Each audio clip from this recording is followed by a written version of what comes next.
আমরা দেখলাম যখন পেঁয়াজের দাম বেড়ে গেল, তখন আমাদের সমাজে কিছু নেতা, আমাদের বন্ধুগণ সামনে এসে বক্তব্য দিল পেঁয়াজ ছাড়াও রান্না করা যায়। কথা বলেন, এটা মেনে নিলাম। এখন তেলের দাম বেড়ে গেছে, আমাদের সমাজে কিছু নেতা আছে, এরা বলতেছে তেল ছাড়াও রান্না করা যায়। কথা বলেন, আমার তো মনে হয় বাটপাড়ের গোষ্ঠী কয়েকদিন পর যখন চাউলের দাম বেড়ে যাবে তখন বলবে চাউল ছাড়াও ভাত রান্না করা যায়। কথা বলে ঠিক না বেঠে?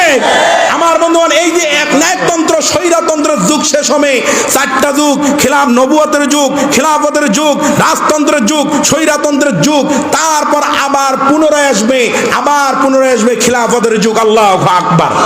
আমার বন্ধুগণ, এই কথা আল্লাহ রাসূল ভবিষ্যৎবাণী করে গেছেন। আল্লাহু আকবার। আমার বন্ধুগণ, আল্লাহ রাসূল বলেছেন পাঁচটা যুগ শেষ হয়ে যাওয়ার পর কিয়ামত শুরু হয়ে যাবে।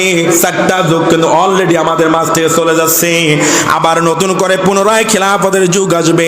আল্লাহ রাসূল বললেন সুম্মা তাকুমুল খিলাফাতা আলা হাযিহি মিন হাযিন নবুয়্যাত।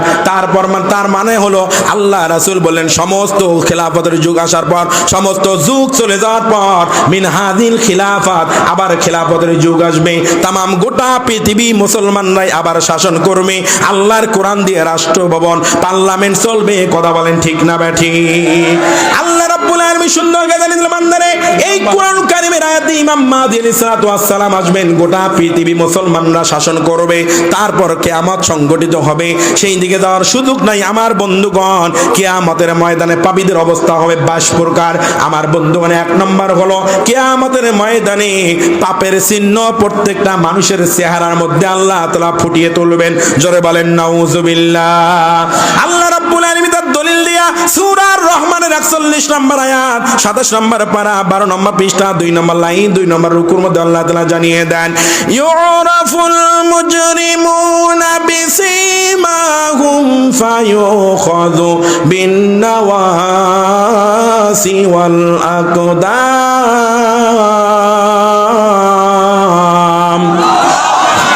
আল্লাহু আকবার।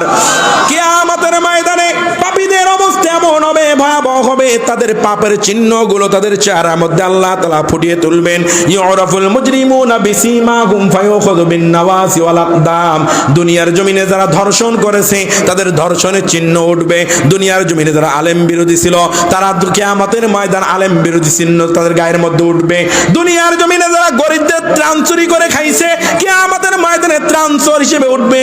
দুনিয়ার জমিনে যারা ইসলাম বিরোধী ছিল, মাদ্রাসা বিরোধী ছিল, আল্লাহ রাসূল বিরোধী ছিল, আলেম বিরোধী ছিল, তাদের চেহারার মধ্যে এই সমস্ত জিনিসগুলো ফুটে উঠবে। দুনিয়ার জমিনে যারা মদারু ছিল, মদ তাদের সঙ্গে উঠবে। দুনিয়ার জমিনে যারা ঘুষখোর ছিল, ঘুষ তাদের সঙ্গে উঠবে।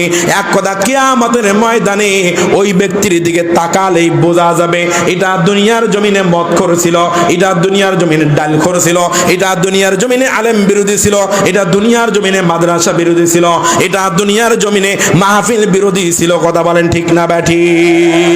আমার বন্ধুগণ, তাহলে বলেন কিয়ামতের ময়দানে আপনি আমি কি চাই আপনার আমার পাপের আলামতগুলো আপনার জায়গা হচ্ছে না? জি আলহামদুলিল্লাহ। আমরা কি চাই কিয়ামতের ময়দানে আমাদের সকলের চেহারার মধ্যে পাপের চিহ্নগুলো ফুটে উঠুক? আমরা চাই। আল্লাহ তাআলা আমাদের সমস্ত পাপ কাজ থেকে হেফাজত করুক। আল্লাহ তাআলা কিয়ামতের ময়দানে নেককারদের কাতারে আমাদেরকে দাঁড় করাক। বলেন আল্লাহুম্মা আমিন। মহিলা প্যান্ডেলে মা বোনদের জায়গা হচ্ছে না, একটু মহিলা মা বোনরা একটু চেপে চেপে বসেন, অন্য মা বোনদেরকে বসার সুযোগ করে দেন ইনশাআল্লাহ। আমার বন্ধুগণ, কিয়ামতের ময়দানে পাপীদের এক নম্বর অবস্থা হবে তাদের চেহারার মধ্যে কি ফুটে উঠবে? পাপের চিহ্ন। কি ফুটে উঠবে? পাপের চিহ্ন ফুটে উঠবে। 2 নম্বর হলো আল্লাহ রাব্বুল আলামিন বলেন কিয়ামতের ময়দানে ওদের পাপগুলো, ওদের ফলাফলগুলো আমি আল্লাহ তাআলা প্রকাশ করে দেব, জাতির সামনে ফাঁস করে দেব। জোরে বলেন নাউযুবিল্লাহ। আল্লাহ রাব্বুল আলামিন বলে বান্দারে কিয়ামতের ময়দান যেদিন সংগঠিত হয়ে যাবে, তোমরা যারা যতটুকু পাপ কাজ করেছো সব পাপগুলো আমি আল্লাহ তাআলা কিয়ামতের ময়দানে মানুষের সামনে প্রকাশ করে দেব। কারণ বান্দারে তুমি দুনিয়ার জমিনে যত অন্যায় করেছো, নাফরমানি করেছো, পাপ কাজ করেছো, সমস্ত কিছু লিপিবদ্ধ করার জন্য, রেকর্ড করার জন্য তোমার দুই ধারে দুইজন সম্মানিত ফেরেশতা নিযুক্ত করে দিয়েছিলাম।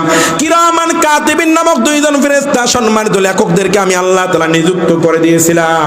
তুমি তুমি রাতের আধারে যখন যা কিছু করেছো বান্দা, সব কিছু আমি আল্লাহ তাআলা রেকর্ড করেছি। এই সমস্ত পাপের বোঝা, এই সমস্ত পাপ কাজগুলো আমি আল্লাহ তাআলা আজকে সমাজে প্রকাশ করে দেব। আল্লাহ রাব্বুল আলামিন তার দলিল দিয়া সূরা জুমুরের 48 নম্বর আয়াত, 24 নম্বর পারা, 3 নম্বর পৃষ্ঠা, 1 নম্বর লাইন, 5 নম্বর রুকুর মধ্যে আল্লাহ তাআলা জানিয়ে দেন, ওয়া বাদালাহুম সাইয়্যাতু মা কাসাবু ওয়া হাকা বিহিম মা কানু বিহি ইয়াস্তাগযিউন।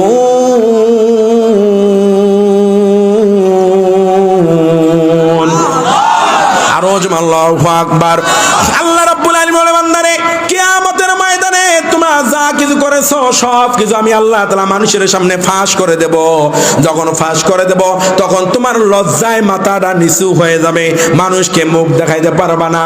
মাথাটা নিচু করে জাহান্নামের দড়ি লাগাইয়া ফেরেশতারা টানতে টানতে তোমাকে জাহান্নামের মধ্যে নিক্ষেপ করবে। জোরে বলেন নাউজুবিল্লাহ। আমার বন্ধুগণ, কিয়ামতের ময়দানে পাপী যারা হবে এদের পাপগুলো আল্লাহ তাআলা ওপেন করে দিবেন। এই যে আজকে যেমন করে ভিডিও হচ্ছে, কিরামান কাতিবিন, দুইজন সম্মানিত লেখক আপনার আমার সমস্ত আমলনামাগুলো কিন্তু রেকর্ড করতেছে। কথা বলেন ঠিক না বা ঠিক? আমার বন্ধুগণ, তারপর 3 নম্বর হলো কিয়ামতের ময়দানে তারা পালাতে চাবে কিন্তু পালাতে পারবে না। কার বক্তব্য?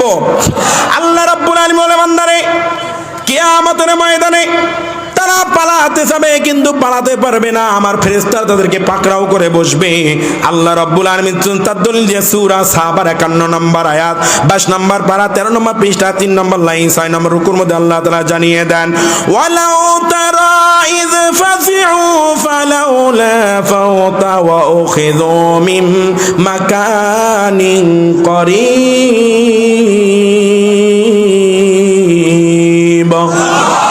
আরো জোরে আল্লাহু আকবার। আল্লাহ রাব্বুল আলামিন বলেন, কিয়ামতের ময়দানে